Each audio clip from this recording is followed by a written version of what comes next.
The chances of release today are slim to none. They put me back in that dungeon to starve. I hope you will all do your very best to get me out, because I'm in a very... We will, Andrew. Love you. Andrew Tate has somehow managed to secure support from Elon Musk while sitting behind bars, because even after being arrested, Tate's team is still posting through his account arguing that the British government can imprison him, but it cannot completely silence him. And normally that would just be another Tate tweet designed to start an argument, except this time Elon Musk actually responded. And considering Tate's current situation, having the richest and arguably most influential person on X publicly agreeing with him is not exactly meaningless. Tate's argument was basically this: he believes powerful and well-connected people in Britain receive protection while he is being chased across different countries and treated as the ultimate public enemy. Someone responded by saying this was genuinely Tate's strongest defense, and Musk agreed. Now, Musk was not declaring Tate innocent, he was agreeing with the broader argument that Britain applies completely different standards depending on who somebody's connected to, but online that distinction disappeared almost instantly. To Tate's supporters, Elon Musk had officially entered his corner. To Tate's critics, Musk was defending somebody facing extremely serious allegations, and that caused Sneeko to completely lose it. And Yahoo's admission, wouldn't Elon Musk be calling for Tate's deportation too? Why hasn't Elon Musk called for Andrew Tate's deportation? Apparently he's Muslim, he's an American citizen. Elon Musk wants to deport me for what? Because I said, inshallah, people become Muslim?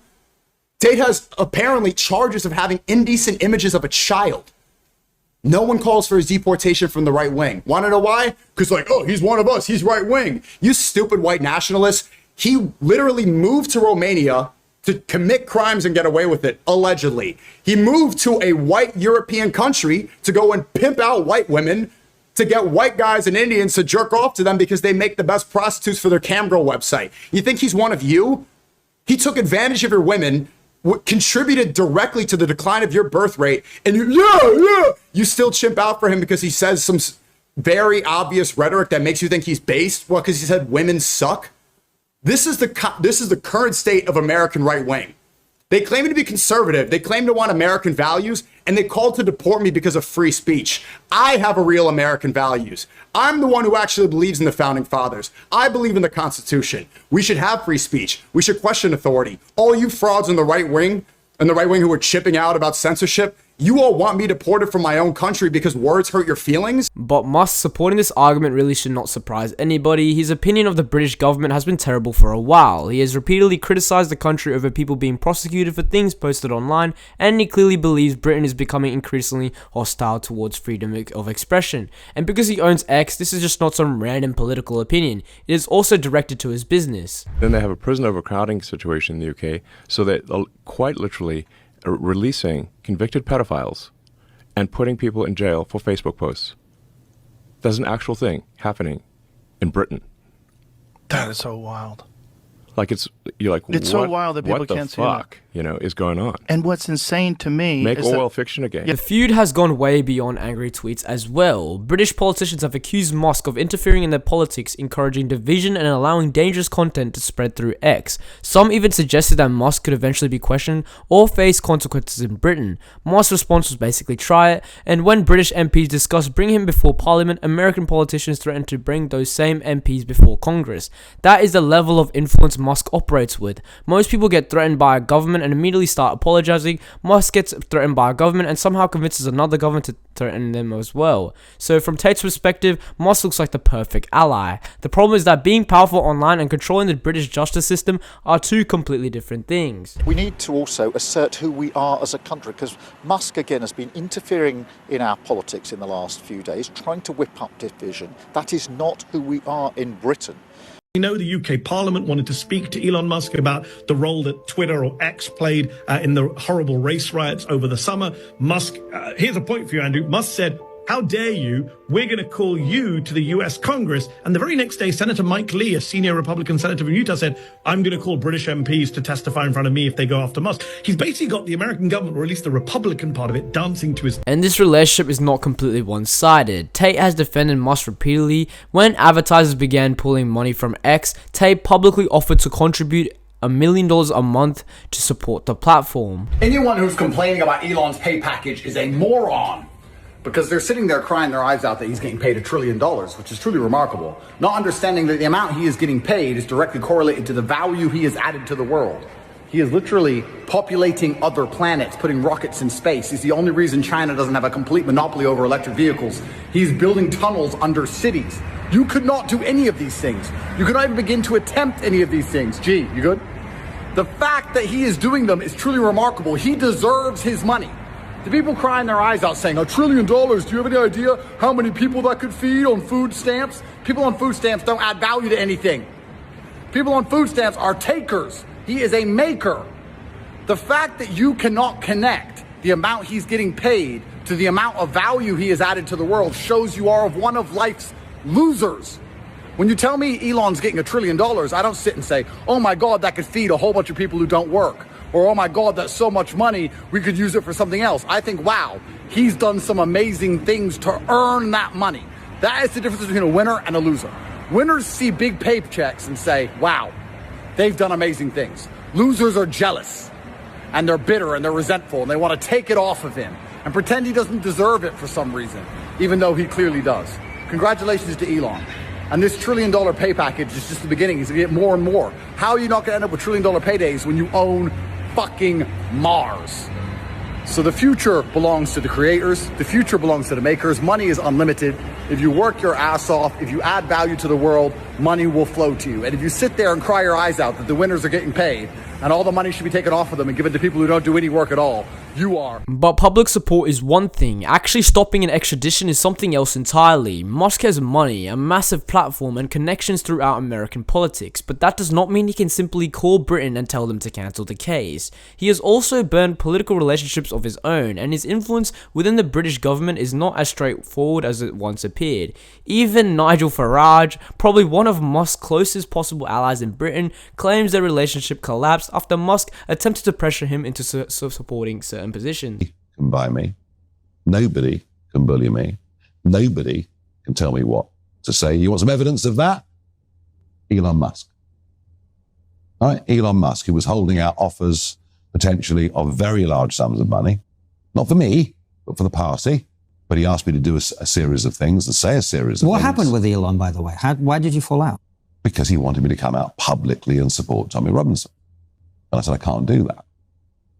I said, he wanted me to come out and talk about deportations of illegals before we had a plan. Still, Musk has already done something incredibly important for Tate. He gave him his audience back. Before Musk purchased Twitter, Tate had been removed from nearly every major platform. Once the platform became X, Tate returned and immediately gained access to millions of people again. Without that decision, Tate's influence probably would have declined much faster. Instead, every arrest, interview, and argument becomes content that can be distributed directly to his followers. Tate has even joked that Musk must like him, despite admitting they had never properly spoken privately.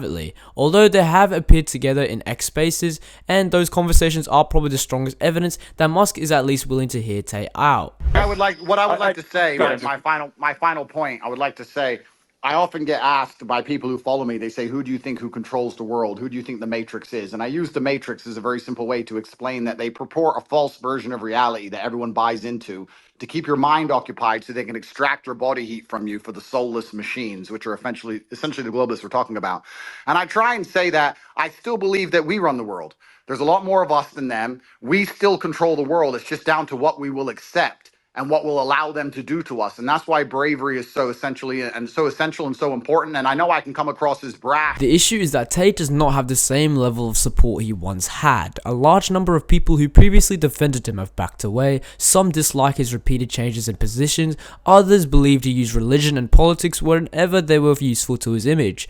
Then came the cryptocurrency controversies where critics accused him of promoting projects that benefited insiders while ordinary followers lost money. We're going to launch officially the Bruv political party. Britain restoring underlying values, and I'll be aiming to be prime minister to fix the mess. And I want to make something clear. I'm being absolutely serious. For everybody who is mocking this attempt for me to become the prime minister, please understand, I'm a wealthy person with 50 years of life left. The chance of me being prime minister, considering I was the most Googled man alive, is actually very high. This is not a game. And if you think back to the legacy of Andrew Tate since when you first heard of me, I want you to actually ask yourself a question. Have I ever lost? Tate had also spent the last year attempting to transform himself from an internet personality into something resembling a political figure. He announced the so-called Bruv Party and claimed he was completely serious about eventually becoming British Prime Minister. Yes, bruv. Because apparently the first step toward running a country is naming a political party, like somebody asking for a cigarette outside a train station. It appears Tate believed that building enough political relationships would eventually protect him. He traveled, met influential people, and repeatedly presented himself as somebody connected to Trump, Musk, and the broader American right. Then the arrest happened and nobody stepped in. Just Tate, his brother, and an extradition process that the actual legal team now has to fight through court, and it seems like none of his allies are gonna come. We, of course, are going to fight extradition, so the court will set a hearing during which we will argue the merits of our position. We'll be looking at the fourth prong of the test, which is the probable cause prong. We believe that we have strong grounds, and we will make that argument to the court at the appropriate time. I don't see any set of circumstances where the judge will want to do that today.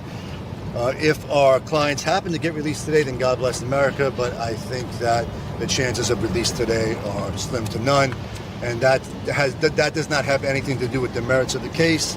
That is just what happens typically in these situations. The court needs time to adjust and understand what's going on. We're going to need to examine the paperwork that comes over from the United Kingdom. We'll make our arguments in a few weeks, and then we'll let the chips fall where they may. We think these charges are salacious and defamatory charges. Andrew and Tristan Tate have been accused of the most heinous acts that two men could be accused of for the past several years, but in multiple courts of competent jurisdictions across the world. In the United States, Romania, they have consistently been found innocent. And this is the part people are mocking the most. Before his arrest, Tate repeatedly challenged British authorities to come and get him. He argued that they have no evidence, claimed extradition would never happen, and presented the entire situation like another victory. Now that authorities have actually moved against him, his legal team is fighting to keep in America. That is not necessarily an admission of guilt. Any competent lawyer would challenge extradition if there were legal grounds to do so, but visually it is terrible. You cannot spend months yelling, "Come and get me," and then act surprised when somebody finally checks the address. England, a failing nation, has its members of parliament talking about how important it is they extradite me from Hong Kong. They need to extradite me because 15 years ago, supposedly I hit some girl. They found some girl from 15 years ago on a council estate saying I hit her. I'm sure she doesn't do cocaine every weekend. This very credible victim. Absolute clown show, complete garbage, complete joke. They do this everywhere I go. When I went to the Bahamas, they talked about extraditing me. When I was in Dubai, they talked about it. When I was in Turkey, they talked about it. Now I'm in Hong Kong. It's all over the media. They're saying extradite me. Why do I never get extradited? Here I am. I'm in Hong Kong. I'm going nowhere. Come get me. We all know your judicial system's corrupt. People are awake now. After COVID, after the migrant boats, after the false elections, everybody knows that you're trying to stitch me up for telling the truth. Everybody knows I affect elections. But why do I never actually get extradited? It's because you have so little evidence. Florida tried it. DeSantis and his little girlfriend, they tried an investigation. Everyone investigates me and is bitterly disappointed. I don't do drugs like every other person on Twitter. I'm not fucking loads of endless girls like everyone else in the world. I don't go to sex parties like all you fucking weirdos. I have no homosexual skeletons in my closet. You've investigated me for 5 years, every jurisdiction, everyone, head to toe, nothing to find. All you can do is put in the news over and over again in the media, we need to extradite Andrew Tate. MPs saying, we need to get Andrew Tate. As if you don't have a failing country with knife crime, drugs, migrants. I'm your concern? I'm not even fucking there, bruv. I'm in Hong Kong, and you know I'm here. So come get... The reality is that Musk can help Tate control the online narrative. He can keep his account active, he can amplify Tate's claims, he can question the British government and encourage millions of people to distrust the case. What he probably cannot do is erase an extradition request or make dozens of allegations disappear. Tate's lawyers may delay the process, they may challenge the evidence, they may argue that other proceedings need to finish first, and they could potentially win individual legal battles along the way. But eventually, Tate will have to answer these allegations inside an actual courtroom rather than through tweets, podcasts, and X spaces. If prosecutors cannot prove their case, Tate should walk free. If they can prove it, having support from Elon Musk will not change the verdict. So yes, Musk has publicly supported Tate's argument, but Tate does not need another viral post right now. He needs a very good lawyer.